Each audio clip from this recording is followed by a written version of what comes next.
very excited about this. 5-time Pro Bowler, 4-time All-Pro. Like, what in the world? He comes on the show. It's insane. Future Hall of Famer. And Jared Allen, are we here to announce that you're the new head coach of the Chicago Bears? Oh, gosh, no, I don't think I want that job. Oh, man. Although, Kevin Warren's a buddy of mine, so they got some talent over there. But Do they? I think they need a Kevin O'Connell-esque type guy. You know who I think would be great in Chicago? Who? Kevin Stefanski. I think he should jump ship from the Browns and move over to Chicago, and you'd see a heck of a team down there. That makes me sad for Kevin Stefanski.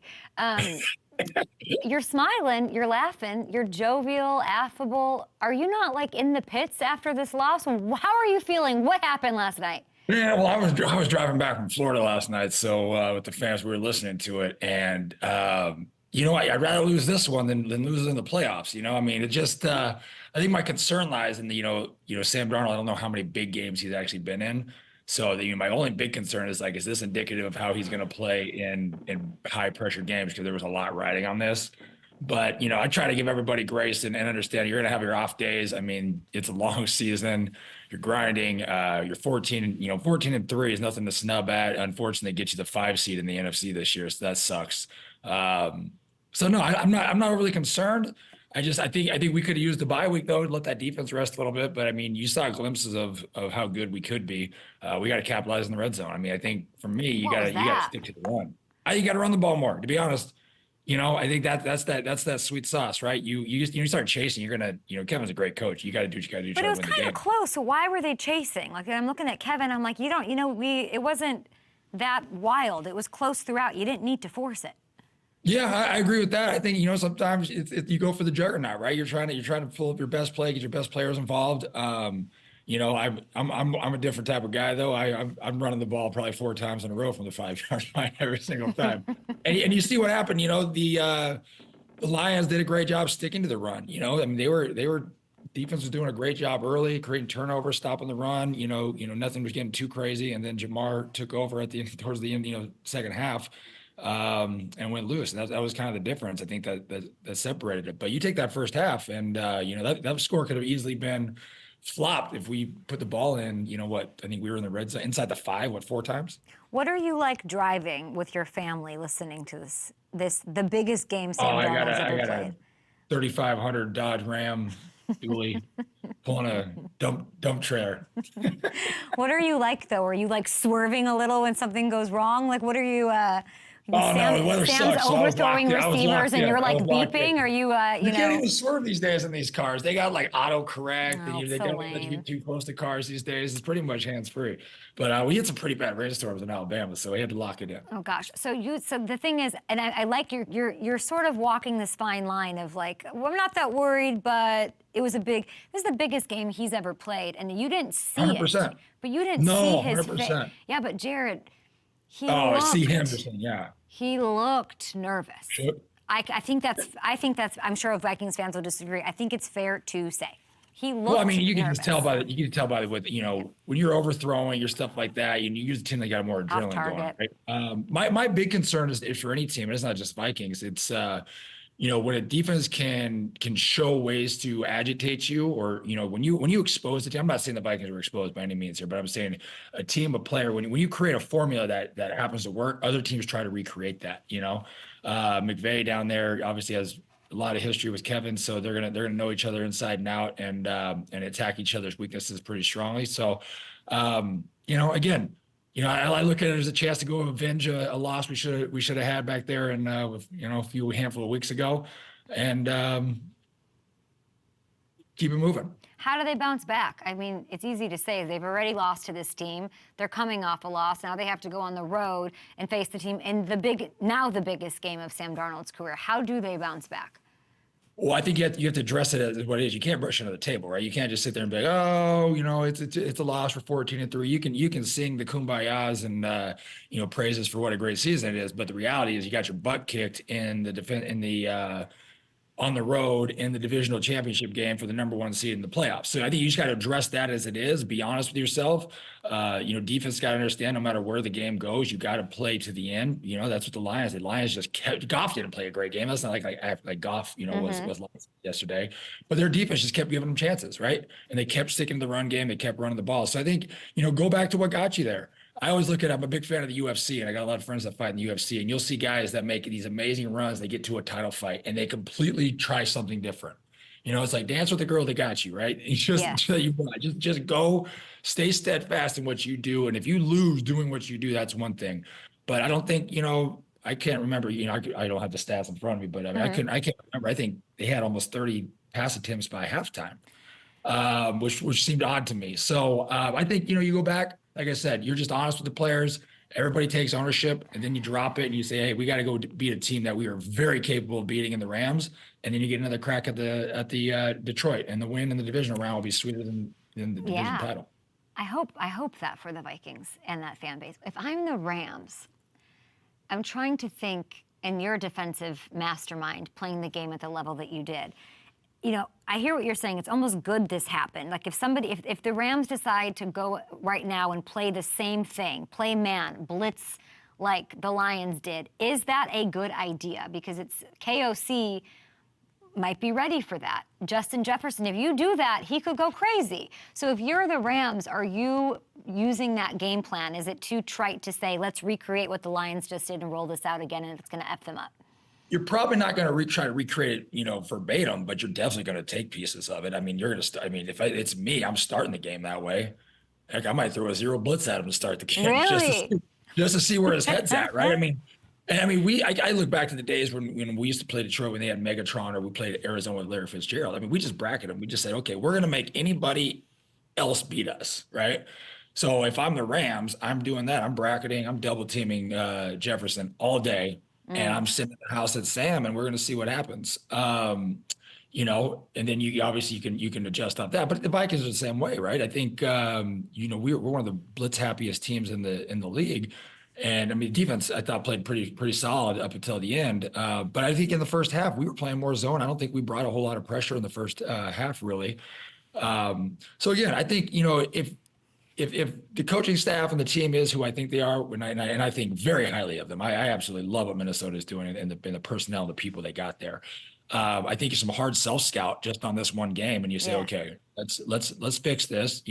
Sam, you've seen it, you dealt with it. Whatever we got to do to get your nerves down, get back to playing how you were, and I think got to remember, Sam, great, fantastic year, made the Pro Bowl. Let's not. I mean, yeah, he erased a whole bunch of his previous career.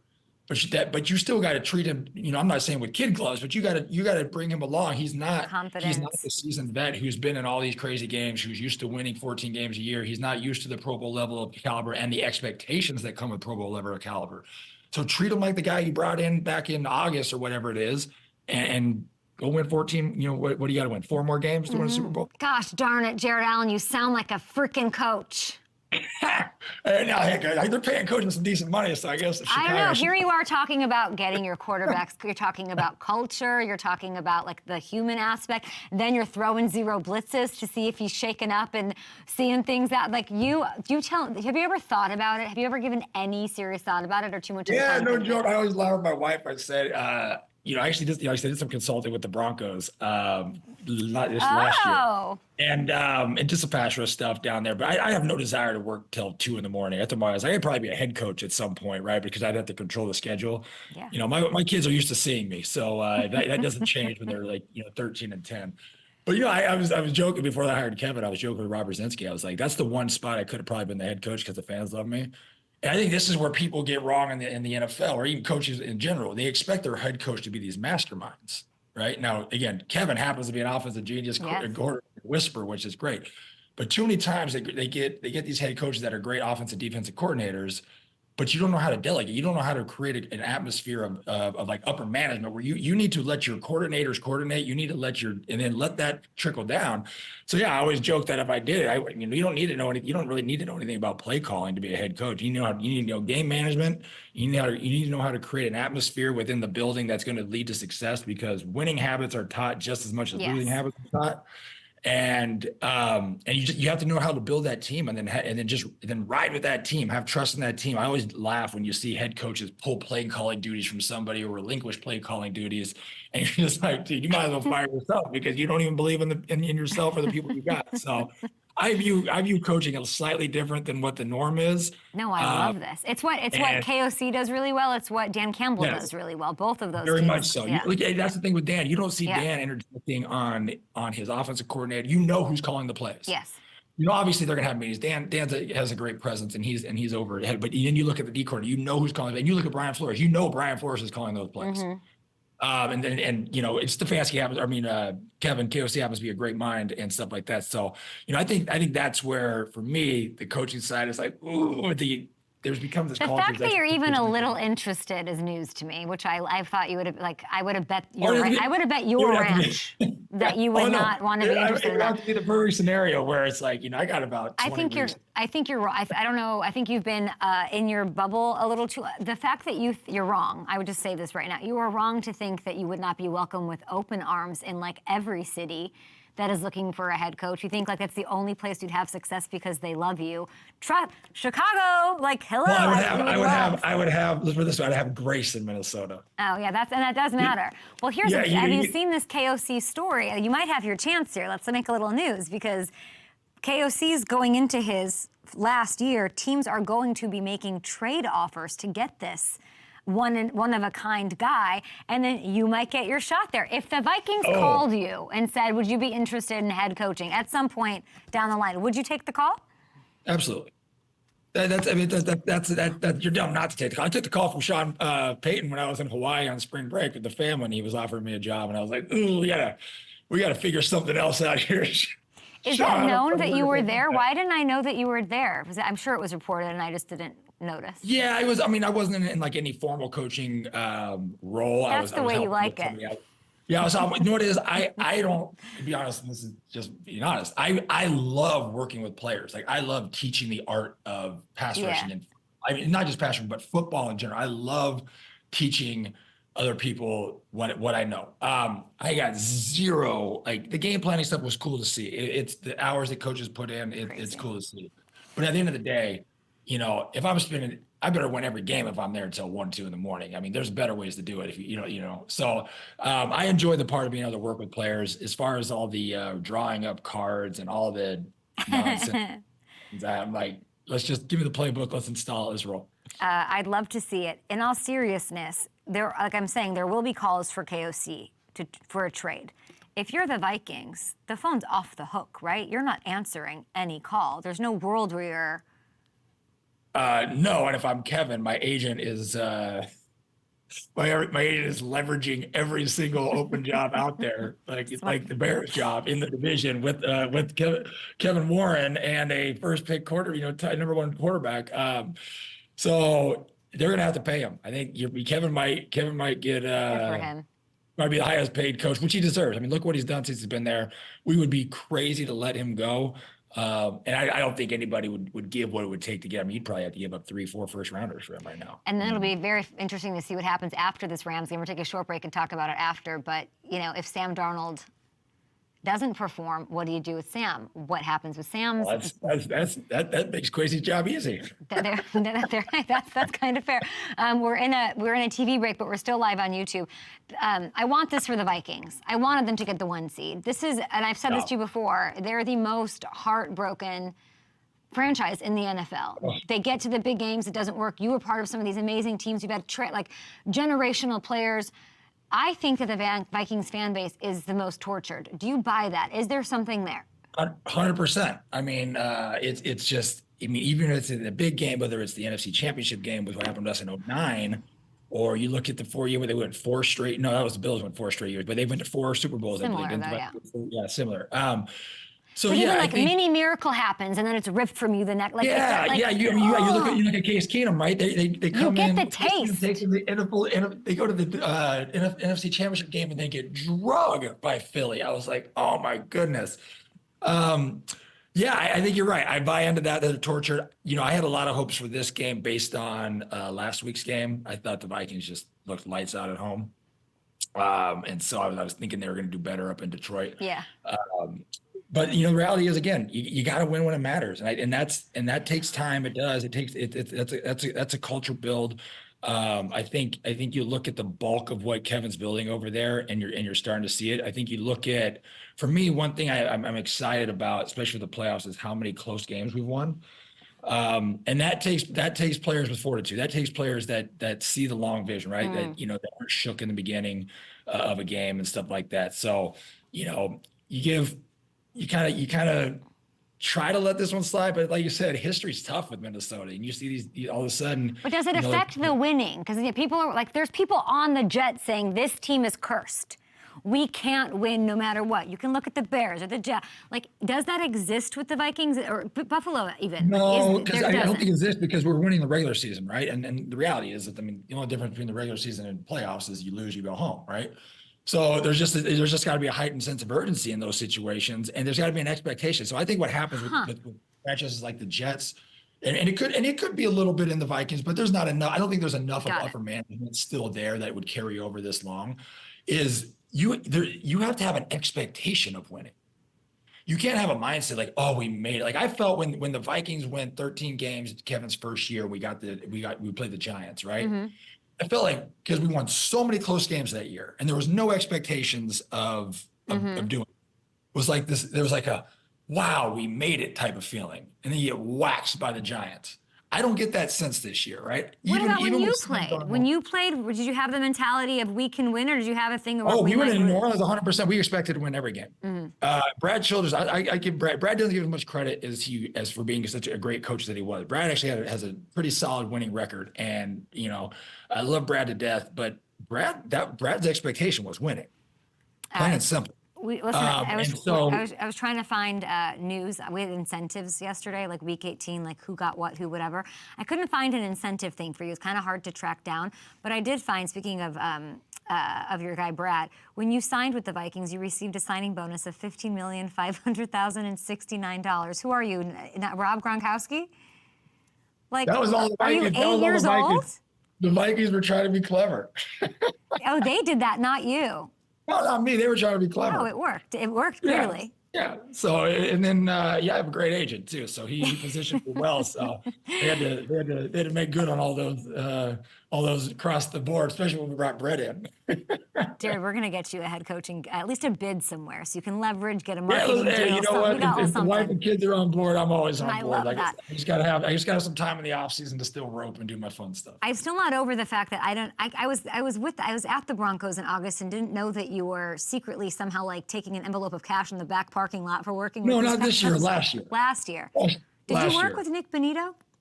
Nick is my dad. I love watching him. Are you the reason Nick Bonito had this breakout year? How many sacks did he have? Like 13 and a half? Dude is a stud. So when I got there, I told everybody, I said, he's probably one of the most gifted athletes I've ever seen. That dude, and when his mind finally clicked in that he expects to win every rush, he's a guy that could be 20 sacks easily. But no, I can't take full credit. Mike Wilhoit down there is a fantastic coach.